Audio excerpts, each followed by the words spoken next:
గురించి మాట్లాడక తప్పదు. అందుకే పవన్ కళ్యాణ్ గారు ఎంతగానో ఆలోచించి జనసేన మూల సిద్ధాంతాలు ఒకటైన కులాలను కలిపే ఆలోచన విధానం గురించి చెప్పారు. మన సమాజంలో పెద్ద సంఖ్యాబలం ఉన్న కులాలు చిన్న సంఖ్యలో ఉన్న కులాలను భుజం తట్టి ప్రోత్సహిస్తే మనకి సామాజిక న్యాయం అనేది ఆటోమేటిక్గా జరుగుతుంది.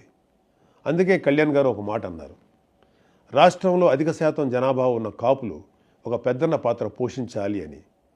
దీనికి మంచి ఉదాహరణ మొన్న జనసేన పార్టీ పోటీ చేసిన అనకాపల్లి అసెంబ్లీ సీటు.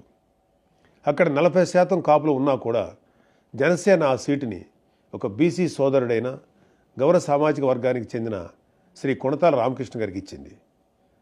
కళ్యాణ్ గారు చెప్పినట్లుగానే కాపులు గౌరలు కలిసిమెలిసి పనిచేసి ఆ సీటుని గెలిపించుకున్నారు. అసలు జనసేన మీద కులముద్ర వేసి విషం చిమ్ముదామని చూసి ఎవరైనా ఈ ఒక్క ప్రశ్నకు సమాధానం చెప్పగలరా? 40% కాపులు ఉన్న నియోజకవర్గంలో 20% ఉన్న గౌర సోదరులకు టికెట్ ఎందుకు ఇచ్చాం? అలాగే విశాఖపట్నం సౌత్లో కూడా